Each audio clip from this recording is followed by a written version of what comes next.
Fellas, who the best champion is in the UFC right now has been a conversation for the past couple of weeks. So I'm going to be trying to find out who actually is the best champion in the UFC right now. Now, I'm going to do that a bit differently.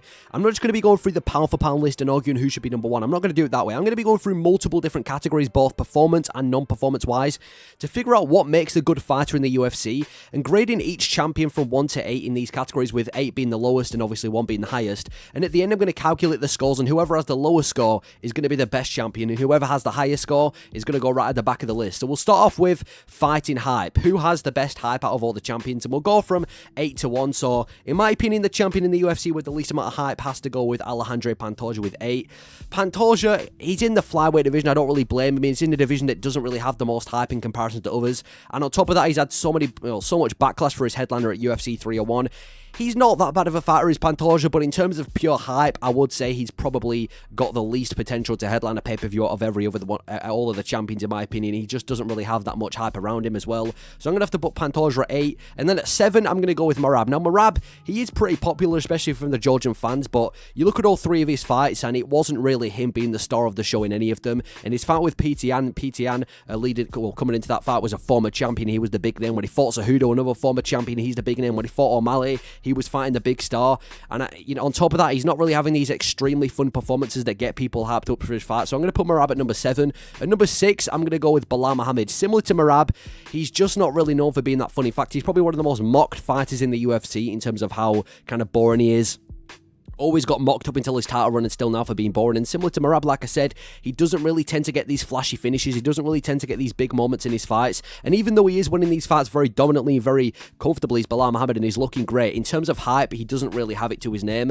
At number 5, I'm going to go with Dricus du Plessis. Dricus du Plessis definitely has some sort of hype to his name. In fact, he finishes most of his fights in the UFC. The only fights that have gone to a decision was his war with Sean Strickland and Brad Tavares. All the other fights have ended in a finish, so you kind of know what to expect. He's always in fun fights. He's Dricus du Plessis. So in terms of fight hype, I think Dricus has definitely got it. At number 4, I'm going to go with Ilia Topuria. Definitely one of the more hyped fighters in the UFC when it comes to champions. I mean, again, when it comes to performances, this dude just keeps, he keeps topping himself in performances. He has that war with Josh Emmett, followed up by knocking out one of the pound-for-pound best in Alexander Volkanovski. On top of that, he knows how to trash talk and sell a fight at a press conference and get people hyped up. So I'm going to put Topuria at number 4. At number 3, I'm going to go with Islam Makhachev. Islam Makhachev, I mean, his followers alone, he definitely gets, hype into his fight. I mean, the dude's got, I think, most followers out of every UFC champion right now, which says a lot about Islam Makhachev.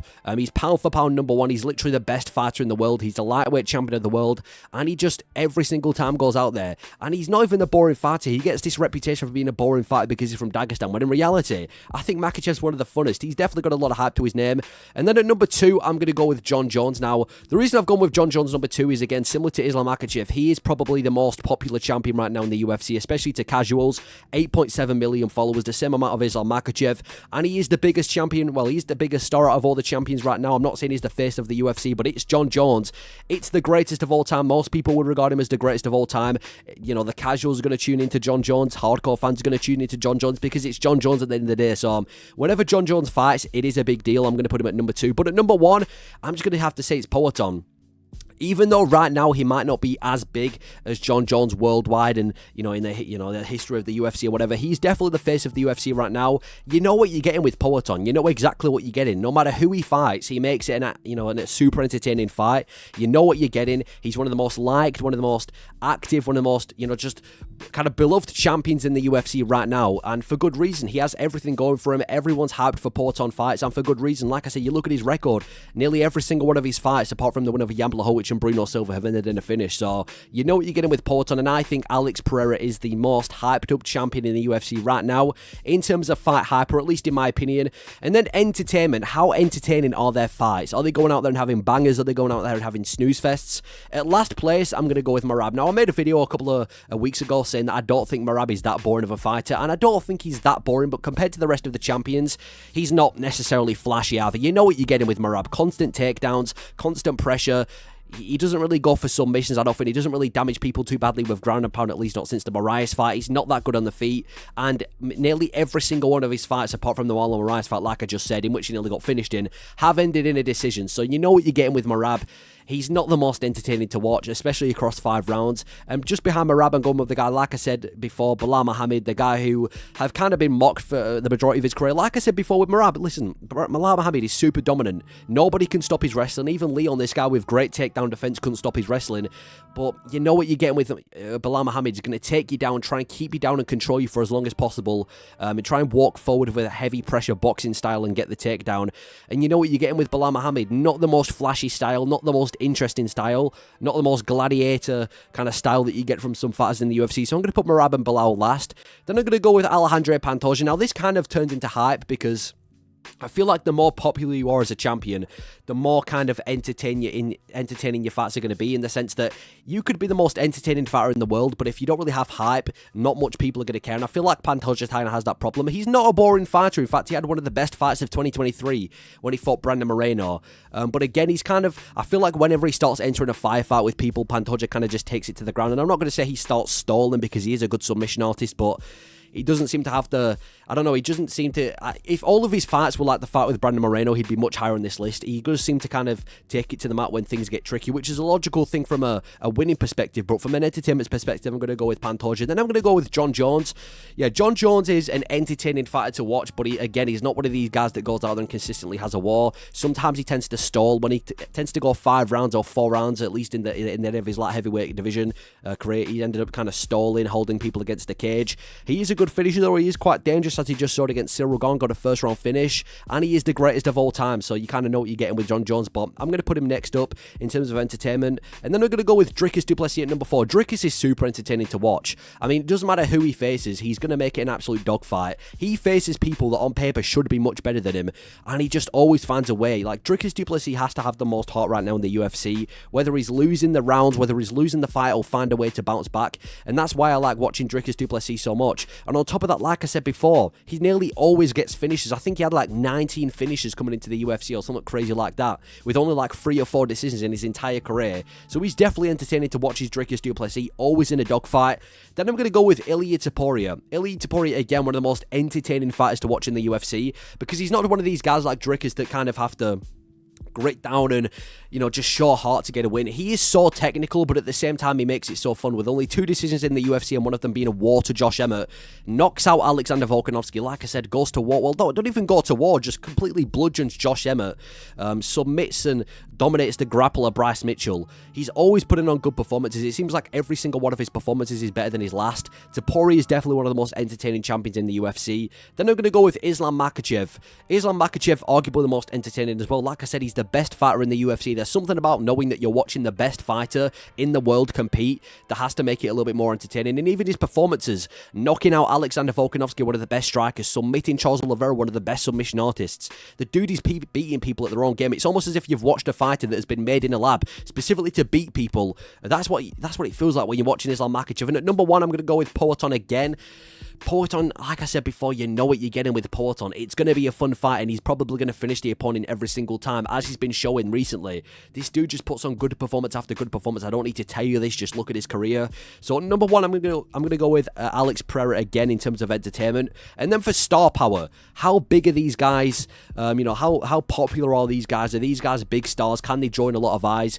In last place, like I said before, I'm going to go with Pantoja. Pantoja, I mean, I've already really been over this. He doesn't really have that much star power. There was riots when he started headlining UFC 301. He's only got 260k followers on Instagram, which compared to the rest of the UFC champions is quite low. He just doesn't really have that much star power. I'm not saying he's a bad fighter or anything. In terms of star power, he's just not really up there. Followed up by Merab at number 7. Again, Merab, it kind of just depends on who he's fighting. When he fought Henry, I know he had that big fight with Sean O'Malley, which was a big fight, but it was only big because Sean O'Malley was competing. You put Merab against another bantamweight contender that might not have the most name value, I don't really think he sells out. I know he's really big in Georgia, though. I'll sell him that. I think he's got like 1 million followers. He's big in Georgia, but a worldwide star power, I just don't know if Merab really has it. And then we're going to go with the guy who always seems to be right next to Merab, which is Bilal Muhammad.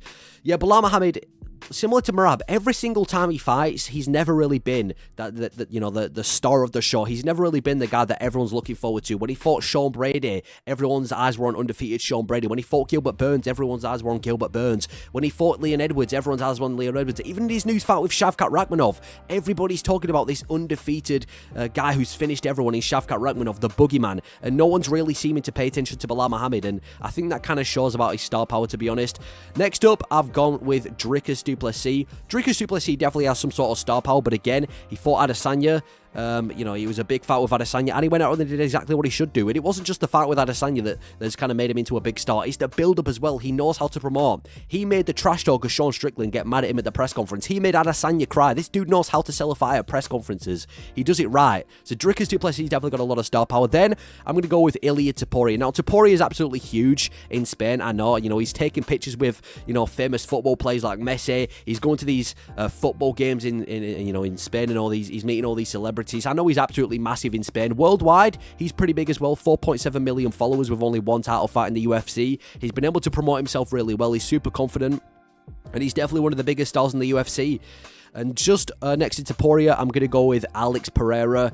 Alex Pereira, he's headlined so many pay-per-views. He headlined against Adesanya twice, the recent one with Roundtree, Yuri twice. He headlined the biggest card of the year against Jamal Hill. I don't really need to say this. Alex Pereira, it seems like whenever you need a good, reliable pay-per-view headliner, he's that guy. You know he's a big star. He's the face of the UFC right now, and he's a massive worldwide star. At number 2, I'm going to go with Islam Makhachev. I said it before, 8 million followers, tying followers with John Jones. And again, he's just always been the star of the show, is Islam Makhachev, ever since he won against Charles Oliveira. And it seems like all the kind of Khabib fans and all the kind of casual fans, I'm not saying every Khabib fan is a casual, but all the casual fans that came from the Khabib era have now hopped on the Makhachev train, which is good because he's the best fighter in the UFC. So Makhachev is definitely a big star. But at number 1, it's going to be John Jones. John Jones, I mean, the reason why John Jones is so big is because he's been around for so long. Like, whether you started watching the UFC in 2011 or whether you started watching the UFC in 2023, everyone knows John Jones. 8.7 million followers, like I said, and he's always been viewed as kind of like the greatest of all time, and that already is putting a lot of eyes onto John Jones' name, and in my opinion, he is the biggest star in the UFC and gets that number 1 spot. Then we've got striking. Now we're going to be breaking down their actual in-octagon performances. So striking, last place in striking, in my opinion, has to go to Merab. Merab doesn't really have stand-up. I mean, he's only had 3 KO/TKO wins in his UFC career, one of them being a comeback against Marlon Moraes. Great grappler, but he's never really looked good on the feet. I mean, he got hurt to the body in that last run against Sean O'Malley, which he didn't look good. He got rocked by Henry Cejudo. He nearly got finished by Marlon Moraes as well. He was kind of afraid to strike with Jose Aldo as well. He's never really been a good striker as Merab. He's got really good takedowns, but on the feet doesn't really have anything to offer and has never really had any significant moments. Then we're going to go with Pantoja. Now, Pantoja's powerful on the feet. He's not a bad striker, but he does tend to have this really scrappy style where rather than using technical striking, he kind of just sprints at people and starts swinging, especially early on in this fight. It's kind of like a new theme that he does. But like I said, does have power. He's a gritty guy, but as far as technical striking goes, doesn't really tend to have it that much. Then we're going to go with Belal Muhammad. Now, Belal Muhammad actually has pretty good striking. I mean, he was able to outstrike Gilbert Burns. He finished Sean Brady on the feet. Some may even say he was outboxing Leon Edwards. Now, we understand a lot of that was the threat of the takedown. Everyone knows what he's going to do. He's going to try and walk forward with boxing just so he can get you against the cage and take you down. But if it works, it works. He's got good stand-up. He's a good boxer. Not one of the best in the UFC. If it was just a pure striking matchup, obviously he loses to most welterweights, but it works. So I'm going to have to put Belal Muhammad next. Then I'm going to go with John Jones at number 5. Jones has good striking, and he's always had really crafty striking, especially with his kicks. He's really impressed me with his kicks, his high kicks, his oblique kicks, and his elbows, his knees, and everything like that. He's never really been known for being a knockout artist. I'm pretty sure the only guy that he's dropped with his hands was Shogun like a decade ago, but he's got good hands. He's got good striking as John Jones, but if we're talking recently, didn't look good against Cyril Gane, looked really stiff on the feet against Cyril Gane, and I know he's facing one of the best strikers in the heavyweight division, but I'm going to put Jones next at number 5, which is still fairly respectable. At number 4, I'm going to go with Dricus du Plessis. Yeah, Dricus du Plessis, he's actually got quite underrated stand-up in my opinion. I mean, he finished Robert Whittaker, one of the best strikers in the middleweight division, on the feet. And even in his fights with guys like Adesanya and Sean Strickland, some of the best in the division on the feet, he's able to survive against these guys and have moments on the feet as well. So I'm going to put Dricus du Plessis at number 4. Very, very powerful on the feet as well. Kind of does have a bit of a goofy striking base, but he's pretty good on the feet as Dricus. Then I'm going to go with Islam Makhachev. Yeah, when Makhachev was entering his title era, no one really respected his stand-up, but now he's kind of viewed as one of the best strikers in the entirety of the UFC. I mean, he was outboxing Dustin Poirier, similar to Belal Muhammad. I know there's a big threat of the takedown, but he was landing some good shots on Dustin Poirier, dropped Charles Oliveira multiple times when Oliveira was going into that fight with, on paper at least, the better striking, knocked out Alexander Volkanovski with a head kick, and Alexander Volkanovski is one of the best strikers in the UFC, so Islam Makhachev definitely has really dangerous striking, and it's not even just the threat of the takedown, it's his stand-up itself. And number 2, the second best, I'm going to go with Ilia Topuria. Ilia Topuria must have some of the most slick striking in the UFC. I mean, I said it before, knocking out Alexander Volkanovski out cold when Volkanovski's battered everyone else in the featherweight division, completely just bludgeoned Josh Emmett for 5 rounds in their fight, outstruck Bryce Mitchell on the feet, sent Jai Herbert to the shadow realm in the lightweight division. I mean, there's never a fight where Ilia Topuria is even losing on the feet. I mean, they might have moments where he's not looking as good, but for most of the time, Topuria is the superior fighter on the feet, and that's why I can't wait to see him face another good striker against Max Holloway next week. But at number 1, I've got to go with Poatan again for striking. I mean, comes from Glory Kickboxing. I don't need to explain it. He's fought so many good strikers. I mean, the light heavyweight division is full of strikers, and he beats all of them. Khalil Roundtree, Jamal Hill, Yuri Twice, Jan Blachowicz, even Adesanya in the UFC as well. Beating all these guys on the feet. He's got everything going for him on the feet, and he is the best striker in the UFC. But what about grappling? Who is the best grappler in the UFC out of all the champions? Well, in my opinion, the last place has to go with Pereira. It's all good having great striking, but how good is your grappling? Now, Pereira's kind of got away with having bad grappling because he's in the light heavyweight division, which is kind of filled with strikers. I mean, the only real big grappling threat in the light heavyweight division is Magomed Ankalaev, and even he's more of a striker, if anything, these days. He got out grappled by Yuri Prochazka and Botwell, especially in this first fight. He got out grappled by Israel Adesanya when he got his first title shot. He got definitely out grappled by Jan Blachowicz. So grappling is definitely a problem with Alex Pereira, which is understandable because he came from kickboxing, but I'm just going to have to say he comes at last place. And then I'm going to go with Dricus du Plessis. Now, Dricus doesn't have bad grappling. In fact, he's out-grappled a lot of the guys he goes against. He out-grapples Adesanya, he out-grappled Strickland, he out-grappled Robert Whittaker, he even out-grappled Derek Brunson when Brunson was being hyped up as this wrestling prospect. But the rest of the champions are just that good with grappling, so I do have to put Dricus second to last. And above Dricus, I'm going to go with Ilia Topuria. Ilia Topuria, most people think he's just a pure striker nowadays. He actually comes from a grappling background. You know, he came into the UFC with all these jiu-jitsu records and everything. Faces Bryce Mitchell, the undefeated grappling prospect, submits him. Absolutely out-grappled Josh Emmett in the last couple of rounds of their fight. The Jai Herbert fight, he was dominating him with grappling too. Topuria's never really looked bad with grappling. It feels like whenever he wants to take the fight to the ground, he can do so. So I'm going to go with Topuria next. Then I'm going to go with Pantoja. Pantoja's got good grappling. He has a lot of submissions to his name. He hasn't really been able to get the submissions recently, but he has been able to out-grapple all these guys. Out-grappled Brandon Moreno, out-grappled Brandon Royval as well, even against Steve Erceg. Steve Erceg's more of a grappler, at least coming into that Pantoja fight. I know people think he's a boxer, but he actually comes from more of a grappling background, and even he was able to out-grapple Steve Erceg, so he's definitely one of the best grapplers in the UFC. But when it comes to the rest of the champions, I can't really put him higher than 5. And at 4, I'm going to go with Jones. Jones has always had really good wrestling. I mean, even in that DC fight, we know how good DC is at wrestling and how John Jones looked against DC. He's always had really good wrestling. His judo, his trips, his takedowns, even his takedown defense has always been amazing. It seems like whenever John Jones wants to out-grapple people, he can just do so effortlessly and make it look completely easy. Just above John Jones, I am going to go with Merab at number 3. I said before that Merab has terrible striking, but the reason he's a champion is because of how good his grappling is. I mean, he out-grapples everyone. He out-grappled Jose Aldo, he out-grappled Sean O'Malley, and we know that Sean O'Malley has some of the best takedown defense in the bantamweight division. Even out-grappled Henry Cejudo, and Cejudo comes from this big Olympic wrestling background, and that fight with PTN must have been one of the most dominant grappling performances I've seen in the UFC, so Merab's going to get that number 3 spot. Just above him, I'm going to give it to Belal Muhammad. I don't really see anyone in the welterweight division really competing with Belal Muhammad when it comes to pure wrestling. No matter who he faces, he just out-wrestles everyone. Everyone knows what Belal Muhammad's going to do. He's going to walk forward and take you to the mat, and nobody, no matter what the style is, can really seem to stop it. So I'm going to put Belal Muhammad at number 2. And at number 1, I'm going to give it to Islam Makhachev, the training partner of one of the best wrestlers in UFC history, in Khabib. Yeah, Makhachev he's just so dominant with his wrestling. Completely out-wrestled Charles Oliveira, and I know Oliveira isn't a wrestler, but he's got the jiu-jitsu threat, which didn't matter at all. Out-wrestled Alexander Volkanovski at times in that first fight. Out-wrestled Dustin Poirier for the majority of their fight. And even leading up to the title run, out-wrestling guys like Dan Hooker, Bobby Green, Drew Dober. He's never been out-wrestled in his UFC career. And even in his fight with Arman Tsarukyan, way back then, he was out-wrestling him too. And we know nowadays how good of a wrestler Tsarukyan is. So Makhachev's going to get that #1 spot at the best wrestler in the UFC, or the best grappler right now in the UFC. Then we've got danger. How dangerous is each champion? Do they pose a threat, whether it be submissions or whatever it may be? How dangerous are these guys? At last place, I'm going to go with Merab. All you really need to read off is how many decisions they have. Merab has 78% of his wins coming by way of decision. He's not a submission artist. He's not a threat on the feet. He just takes people down consistently and tends to win on points. He's got a style that's very focused on winning on points, but as far as danger goes, he doesn't really have it. Then I'm going to go with Belal Muhammad again. Belal Muhammad kind of viewed as a decision machine. 75% of his wins coming by way of decision. Again, doesn't really have that much submission threat. I can see Belal Muhammad maybe finishing someone in the future with ground and pound. Then he was able to finish Sean Brady a couple of years ago with striking, but apart from that, I can't really put him higher than this. Next up on the list, I've gone with Pantoja.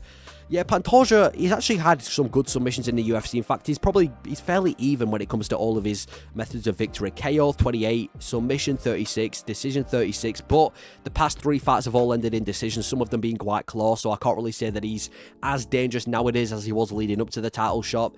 Then I'm going to go with, Then I'm going to go with John Jones. For being one of the greatest of all time, like I said before, John Jones isn't that dangerous. Like, if you look at his fights, he's not the biggest threat on the feet. Most of the time, he actually gets outstruck on the feet. And with grappling, he's got good jiu-jitsu, but similar to Pantoja, it's kind of like an even split. 37% of his wins coming by way of decision, 37% of his wins coming by way of TKO, 26% coming by way of submission. He's not the biggest finisher in the UFC, especially towards the end of his light heavyweight career. It just seemed like he was getting decision after decision after decision. Then I'm going to go with Dricus du Plessis. Dricus du Plessis is very dangerous. I mean, he's only got 9% of his wins coming by way of decision. In fact, only 2 of his professional wins has come by way of decision, which just shows you the type of fighter that Dricus du Plessis is. All guns blazing, fights a ton of heart, will do anything to get the win. So I'm going to go with Dricus du Plessis next. Then I'm going to go with Ilia Topuria. Topuria's another one of these fighters. Only 2 of his 15 wins coming by way of decision. Never lost a fight before. Most of them coming by way of submission. Like I said, he was a grappler coming into the UFC, and he's kind of turned into a striker these days with 5 of his wins coming by way of knockout. So Topuria is one of the most dangerous. And at number 2, I'm going to go with Islam Makhachev. Makhachev's dangerous because he can finish the fight from everywhere. He can finish it on the feet, and more importantly, he can take you to the ground and submit you as well. Makhachev, now he has got 35% of his wins by decision, but I feel like ever since he's won the belt, he's become such, just more dangerous. Finished Volkanovski, finished Oliveira, finished Dustin Poirier, finished Dan Hooker, finished Bobby Green. The dude just seems to be on a tear of just finishing people recently, so I'm going to have to put Makhachev at number 2. And number 1, the most dangerous fighter in the UFC, in my opinion, Alex Pereira. No matter who you are, no one's surviving Poatan on the feet. He's only had 2 wins by decision. Like I said, it was Bruno Silva and Jan Blachowicz, and the rest of them were just ended in knockout. He's managed to knock out everyone else. 83% of his wins coming by way of knockout. He's the best striker in the UFC. He's the most dangerous striker in the UFC, and in my opinion, he is the most dangerous champion to fight in the UFC. One mistake and you'll be waking up looking at the light shining down on you. Then for durability, how durable is each champion? How well are they going 3 or 5 rounds? How well are they going the distance without fading? In last place, I'm going to go with Dricus du Plessis. Now, people tend to disagree when I say Dricus du Plessis. I understand he's had nose surgery. He's got a lot of heart. In fact, he tends to turn the fight around later on. But I can't really help but put Dricus du Plessis last when the dude seems to be gassed after every single round, especially early on in his UFC career. He'd win a round or something, or he'd have the first round off, and then he just seems to be completely gassed. I know he's got a ton of heart. I know his stamina has improved, and he's had his nose surgery, but I can't help but think that Dricus du Plessis, this dude, imagine, I don't know, man. I just feel like Dricus du Plessis, his stamina has to go last place, in my opinion. His durability has to go last place. He's not that consistently durable as well. He kind of just has moments which kind of makes him effective. I'm going to have to put him last place for durability, followed up by Alejandro Pantoja. Pantoja's another one of these guys. I mean, he kind of fades as the fight goes on. Roy Val was managing to tag him on the feet in the 5th round of their fight. Brandon Moreno was able to tag Pantoja in the 5th round of their fight. Even Steve Erceg. I mean, I know Steve Erceg messed up and shot a takedown, but before the takedown was shot, Steve Versoug was looking like the better man coming into that 5th round. So Pantosha's made it, in my opinion, more for 3-round fights than 5-round fights. Hopefully now that he keeps having these 5 rounds, he's going to be more durable, but across 5 rounds, it seems like his game plan isn't that smart to be a durable fighter. Then I'm going to go with Islam Makhachev. This might be surprisingly low for the pound-for-pound number 1, but I feel like Islam's only weakness is durability. I mean, you look at the fight with Volkanovski, if that fight would have gone an extra round, I really do think that Volkanovski would have finished him. And even in that 5th round against Volkanovski dominated that round, nearly finished him in that round as well. Dustin Poirier was able to make it into an absolute dogfight with Islam Makhachev, and Poirier's meant to be the easy contender. Took Makhachev 5 rounds. I know he got finished in the 5th, but leading up to that fight, it was looking quite good. It was Dustin Poirier in that round, in the rest of that fight, it was looking quite good. Then I'm going to go with Alex Pereira. Now, Pereira's a tough one because it's not like he's this high output striker, which it makes sense because that's not really his style. But he kind of impressed me as Alex Pereira with his durability. He fought Jan Blachowicz. Jan Blachowicz was winning early on and he managed to make a comeback. He finished Khalil Roundtree in the 4th round. Roundtree was winning early on and he made a comeback. Same with Adesanya. Adesanya was winning the majority of their fight the first time and he made a comeback. So Pereira, even though he's not one of these fighters that just starts swinging from the minute the fight starts like Dricus du Plessis, he's very smart with how durable he is, unlike some champions, and that makes him so much more dangerous in those later rounds. So I'm going to go with Pereira next. Then I'm going to go with John Jones. I said before, John Jones, he does I'm not going to say he fades as the fight goes on, but he kind of starts stalling. He kind of likes holding people against the cage. And in the 5th round or 4th round in John Jones fights, he never really seems to be doing anything significant. He kind of just seems like he's waiting for time to pass and kind of just stall the fight in those later rounds. And if you look at, like I said, the late of his light heavyweight career, a lot of his fights are going to a decision. He is tough. He can make it 5 rounds, no problem. His stamina's not bad. He just seems to, when he realizes that he's winning the fight, he doesn't really tend to do anything extra from there. Then I'm going to go with Ilia Topuria at number 3. Topuria is definitely very durable, but the problem is it's hard to kind of guess how durable. I'm basing it just off the fight with Josh Emmett, where in my opinion he looked the most dangerous and he was doing the most in round 4 and round 5 against Josh Emmett, but he's finished most of his fights in the UFC. It's really hard to get how durable he is when he just finishes most of his fights in the UFC. So I'm going to put Ilia Topuria as the number 3 in the most durable. And then at number 2, I'm going to go with Bilal Muhammad. Yeah, Bilal Muhammad's definitely very durable. I mean, most of his fights go a decision. He has no problem going 5 rounds or 3 rounds.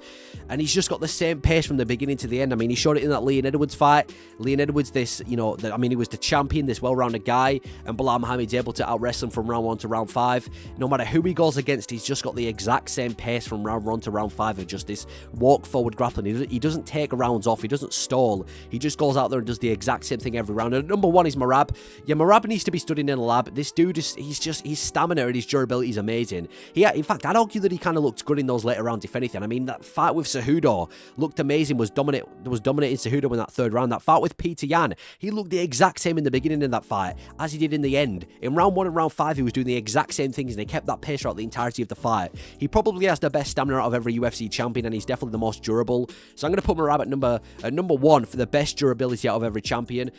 Activity. How active are the champions in the UFC? Last place, it's just going to be John Jones. I mean, John Jones did had 3 fights in 54 months. I get it. He kind of semi-retired when he left Dominic Reyes, and then he said he was going to bulk up for 3 years. And I know it's not all his fault because he did get injured leading into the initial fight with Stipe Miocic, but if we're talking in pure activity, 3 fights in 54 months, it isn't active. Any other champion would have been stripped from the belt. Then I'm going to go with Merab. Now, Merab isn't necessarily inactive, but he's had 3 fights in 18 months. So in a year and a half, he's had 3 fights, which isn't bad. In comparison to, John Jones, it's infinitely better, but I think he could do a little bit better with his activity, could Merab, especially with the style that he's got. Then we're going to go with Islam Makhachev. Makachev's actually surprisingly not that active. Like 3 fights in 17 months, with the way that he's finishing people, like he knocks out Alexander Volkanovski super quick, and then he ends up waiting all the way till June of 2024, and now we're in October of 2024, and he doesn't even have a fight booked, and he's not going to be fighting for the rest of the year.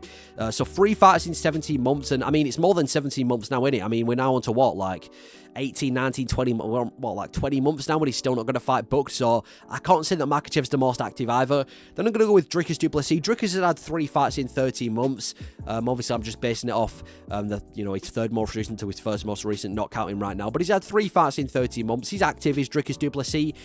He's not necessarily super active, he's not necessarily inactive, he kind of just does enough. He fought twice this year in January and August, which seems to be the average. Then I'm going to go with Ilia Topuria. Topuria's quite active as well. 3 fights in 16 months as well. He fought in February this year, and he's already back in October against Max Holloway, and he had an absolute 5-round banger with Josh Emmett, who was able to come back in February as well. Not super active, not extremely inactive. 3 fights in 16 months, and he's back already since February. He's pretty active. Then I'm going to go with Pantoja. Pantoja's actually a lot more active than people make him out to be. He's going to be fighting 3 times in the space of 12 months. Obviously, fought Royval last December, came back in May of this year to face Usyk, and now he's just been announced that he's going to be fighting in December against UFC newcomer Kaya Sakura. So 3 fights in a year. Very impressive for Pantoja. Super active. Then I'm going to go with Bilal Muhammad. Now, he has had, I know his fight before Leon Edwards against Gilbert Burns was all in like May of 2023, but just the fact that he beat Leon Edwards in July and he's already going to be back in December, a super quick turnaround for Bilal Muhammad. 2 fights in 5 months. Seems like he's going to be the new active welterweight champion. I'm going to put him as the second. And then number 1, by far, Alex Pereira.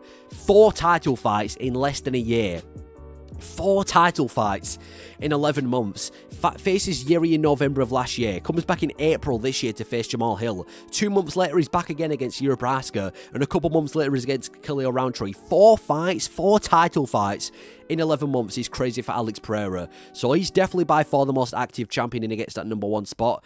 And then for potential, which UFC champions have the most potential? So when you're looking at these champions, do they have potential to go on and achieve great things? Are they towards the end of their career? Do you think they're going to lose the belt? At last place, I mean, it's got to be John Jones. He's already shown his potential. I mean, John Jones, the dude's 37 years old and it looks like he's going to be having 1 more fight in the UFC against Stipe. I mean, he's already the greatest of all time. He's already accomplished anything he needs to accomplish. As far as potential goes, I think he has to go last. Then I'm going to go with Merab, simply for the fact that I don't think he's going to beat Umar Nurmagomedov. I feel like he's going to win the belt against O'Malley, probably be a number 1 contender for a long time. But I think when he faces Umar Nurmagomedov, it's the end of Merab. I don't think he's going to be a champion from there, in my opinion. So I'm going to say that Merab's second to last in potential. Then I'm going to go with Pantoja. Again, he's already cleared out the flyweight division, and he doesn't really seem to be getting all the hype for it. I know not all the clearing outs were in the title fights or anything, but I mean, I guess he has potential to be the second greatest flyweight of all time behind Demetrius Johnson, and maybe if he keeps winning, he can get a shot at the bantamweight belt. But I just don't really see it happening. I don't even see him winning the bantamweight belt even if he was to move up a weight class, so I just don't really see too much potential in Pantoja, and he has to get past Asakura first.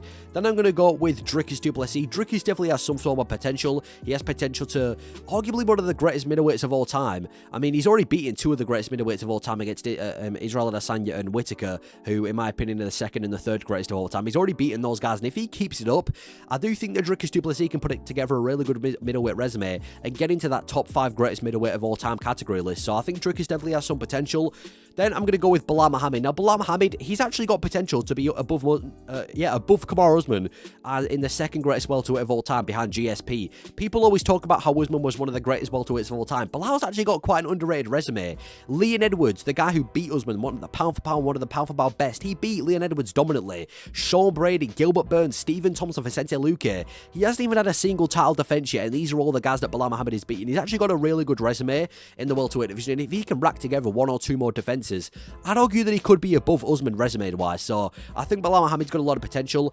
At number 3, I'm going to go with Islam Makhachev. Makhachev's got a lot of potential in the UFC. I mean, he's already the lightweight champion. I think he's going to hold on to that belt for the long time, and I think he will become the greatest lightweight of all time, if not already above Khabib. And I actually think he has potential to get into that top 5 greatest of all time list with the likes of Jones, Demetrius Johnson, Silva, and GSP as one of the all-time greats. And I even think if Bilal Muhammad loses his belt, he has potential to move up a weight class. I remember when Leon was champion, most people thought that Islam was going to move up and beat Leon. So I think there's multiple different things that Islam Makhachev can accomplish to make his career great. So I think Makhachev's got a lot of potential. At number 2, I'm going to go with Alex Pereira. Pereira's got a lot of potential too to be in that category of some of the greatest of all time. He's had such a short UFC career. What he's accomplished in the time that he's got has been like no other. He's probably the most accomplished UFC fighter of all time in the shortest amount of time. He's pretty much cleared out the light heavyweight division. I think he's the second greatest light heavyweight of all time, just behind John Jones as well. And yeah, just look at the people he's beaten. He has potential to be a 3-divisional champion for the first time in history. He was a middleweight champion, he's a light heavyweight champion, and there's been talk to him moving to the heavyweight division. If that happens, he has potential to be a 3-divisional champion, which is crazy. And at number 1, I'm going to go with Ilia Topuria. I think the stars are there for Topuria. I think the future is in his hands. I actually think he's got potential to be the greatest featherweight of all time. Not just the second greatest, I think he has potential to be the greatest featherweight of all time, above Volkanovski and above Jose Aldo, depending depending on how good he looks in his next couple of fights. I even think he has potential to move up to the lightweight division. I'm not saying he'd beat Islam Makhachev. I would favour Makhachev in that fight, but if there's anyone that's going to move up a weight class and have success, compared to most of the champions, Topuria is one of them that could actually have success. I mean, we saw him in the lightweight division against Jai Herbert, and he, put him to sleep. I know it was against a low-level opponent, but it shows that he can fight up a weight class. So I think Topuria has more potential in the UFC than any other champion. Then the division. Who is in the best division in the UFC? If you're in a really competitive division, I'm giving you bonus points. If you're in a shit division, I'm not giving you any points, so I'm going to give you low points. In last place, I'm going to go with John Jones. You're in the heavyweight division, probably the least competitive division in the UFC. Not really something to be necessarily accomplished of. Then I'm going to go with Alex Pereira. Followed up by Pereira, yeah, he's in the light heavyweight division. Light heavyweight, there's just not, it's not super competitive. I mean, when the likes of Anthony Smith, Alonzo Menifield, and all these guys are ranked in the light heavyweight division, it kind of just says the state of the division. So I can't really say that, Alex Pereira is anything above the space that he's got. Then I'm going to go with Pantoja. Flyweight division, it's kind of competitive. I will say the flyweight division is starting to heat up with all these prospects that are up and coming, but I can't really say that it can get anything higher than what he's been given. Then I'm going to go with Dricus du Plessis. The middleweight division has always kind of been viewed as the most mid division in the UFC, but I will say it is starting to heat up. The middleweight division is definitely starting to heat up with the new prospects and new up-and-comers like Caio Bravo, Anthony Hernandez, and Michelle Pereira, and Imavov. It's going to be interesting to see how the division moves on, and he has beaten some good guys, so I'll say Dricus du Plessis. I think Dricus du Plessis has earned that number 5 spot. And number 4, I'm going to go with Bilal Muhammad. Yeah, I mean, he's cleared out the welterweight division, and the welterweight is one of the more competitive divisions in the UFC, so I think Bilal Muhammad deserves that number 4 spot. And number 3, Ilia Topuria. Featherweight has so many killers in it. Volkanovski, Holloway, Diego Lopez, Arnold Allen. It's just, there's so many killers in the featherweight division that Topuria has been able to become the champion of. And for a long time, this was one of the hardest divisions to become a champion in, simply because of Alexander Volkanovski being the champion. So I'm going to put Topuria at number 3. And number 2, I'm going to give it to Merab. I think the bantamweight division is probably the most competitive division in the UFC. And Merab's managed to become the champion of it, beating the champion himself, Sean O'Malley. So I think Merab's got to get his props. He's in the most competitive division. He's built himself up, beating some good names to become the champion. And at number 1 is Islam Makhachev. He's in the best division of the UFC, the most stacked division in the UFC, and he's become the champion, and he's by far better than everyone in there. You can't talk about bad opposition and beating cans with Islam Makhachev. He's going against world-class killers and looking good against them. So at number 1, I'm going to go with Islam Makhachev. And now if we calculate all the scores of every champion on this list, we will come and figure out who is the who's the worst champion and who's the best champion. Now in last place, with the lowest score as the worst champion in the UFC, it's going to have to go to Alejandro Pantoja with 62 points. I think this is a combination of the fact that he's not necessarily the best everywhere. He's not got the most hype. He's not the most entertaining. He's not got the most star power.